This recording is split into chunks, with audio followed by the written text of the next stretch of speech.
আমার সব ছাত্রছাত্রীদের আমি শুভেচ্ছা আর ভালোবাসা জানাই। আমি এখানে তোমাদের একটা কথা জিজ্ঞেস করতে চাই।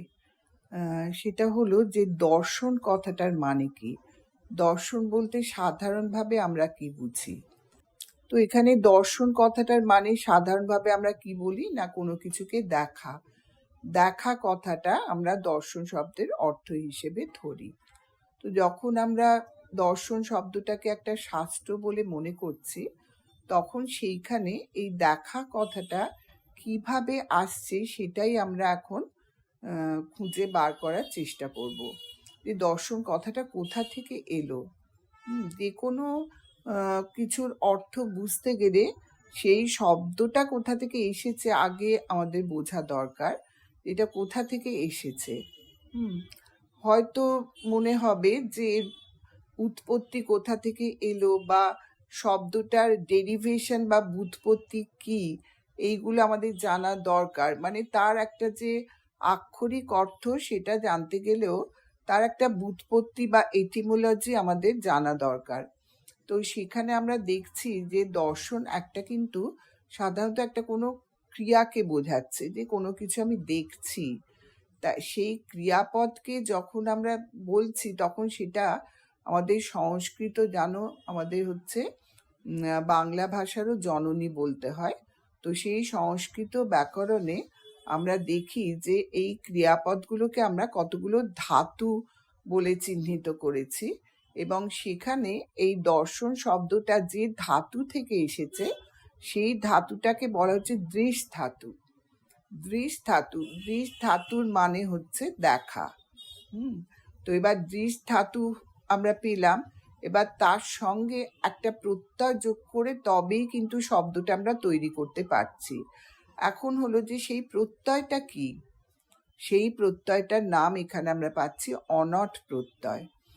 তাহলে আমরা দেখতে পাচ্ছি যে দর্শন শব্দটা যদি আমরা বিশ্লেষণ করি বা যদি তার ব্যুৎপত্তি আমরা খুঁজে পেতে চাই, তাহলে আমরা দেখতে পাবো যে এটা দৃশ ধাতু থেকে এসেছে।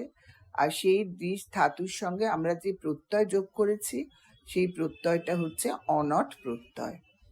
দেখো, আশা করি এখানটা তোমাদের পরিষ্কার হয়েছে যে দর্শন শব্দের আক্ষরিক অর্থ হচ্ছে দেখা, এবং তার ব্যুৎপত্তিগত অর্থ হচ্ছে কি না দৃশ যুক্ত অনট প্রত্যয়।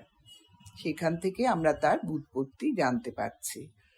এখন আমরা আসবো যে যখন দর্শন শব্দটা একটা দর্শন শাস্ত্র হিসেবে আমরা ব্যবহার করছি, তখন সেই কথাটার মানে কি হয়ে দাঁড়াচ্ছে। আমরা কি দেখতে চাই, কি দেখি, এই শাস্ত্র আমাকে কি দেখায়, তখন সেইখানে গিয়ে আমরা দেখতে পাচ্ছি যে এক কথায় যদি বলতে হয় যে ভারতীয় দর্শন যদি বলি, তাহলে ভারতীয় দর্শনে আমরা তত্ত্বকে দর্শন করি, তত্ত্বকে জানার চেষ্টা করি।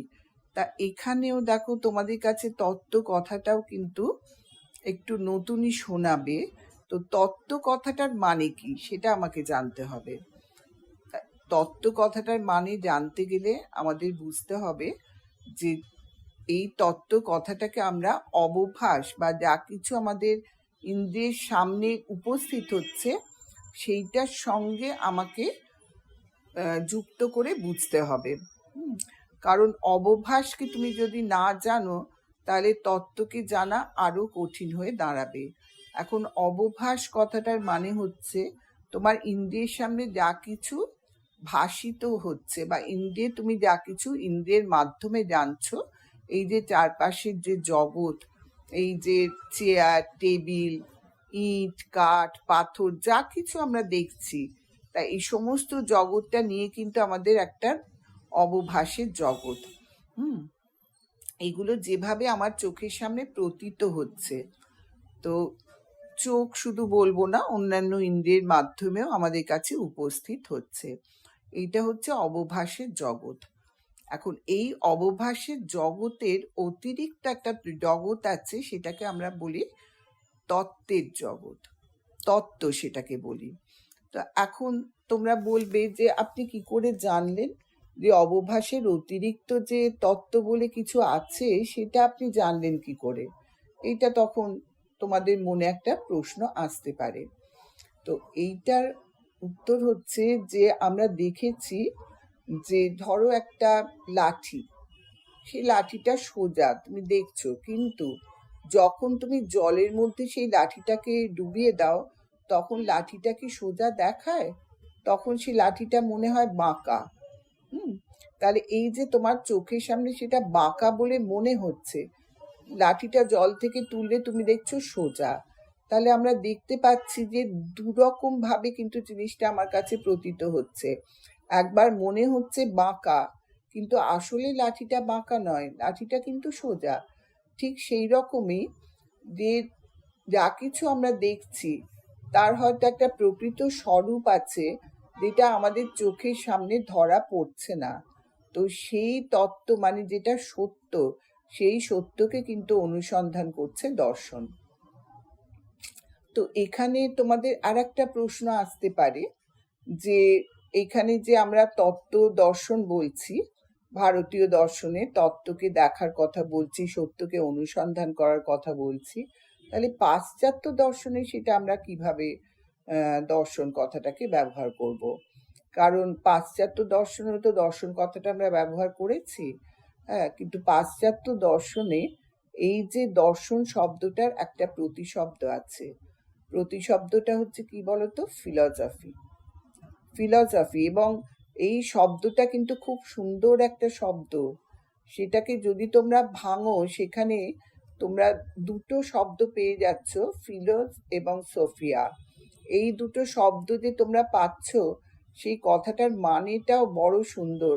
সেটা হচ্ছে লাভার অফ উইজডম, হ্যাঁ, জ্ঞানের প্রতি একটা অনুরাগ বা ভালোবাসা।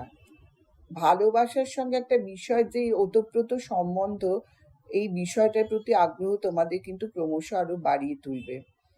জ্ঞানের প্রতি মানে কিরকম জ্ঞান, সেটাও কিন্তু সত্য দর্শন বা তত্ত্ব দর্শন। তাহলে আরো প্রশ্ন আসবে তোমাদের মনে, তাহলে পাশ্চাত্য দর্শনের সঙ্গে ভারতীয় দর্শনের পার্থক্যটা কোথায়? সেখানেও আমরা তত্ত্ব দর্শন করছি, এখানেও আমরা তত্ত্ব দর্শন করছি, তাহলে এটার মধ্যে পার্থক্য কেন করা হলো? আলাদা করে কেন পাশ্চাত্য দর্শনের কথা বলা হলো?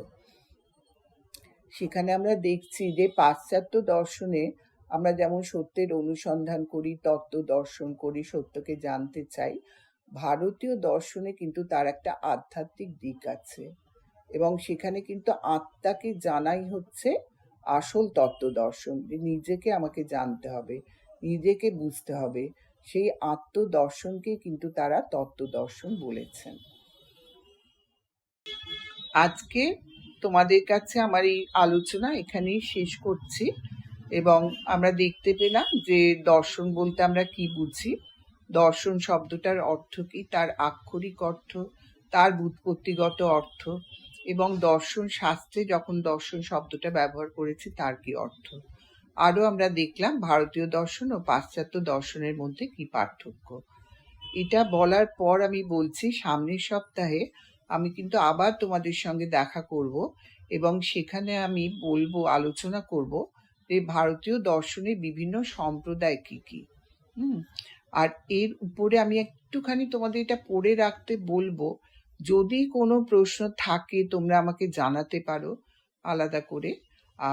আর একটা প্রশ্ন তোমাদের জিজ্ঞেস করছি, এই যে তিনটে ছোট ছোট ভাগে আমি আলোচনা করেছি তার প্রশ্নগুলো এরকম আমি বলছি, একটু লিখে নিতে পারো।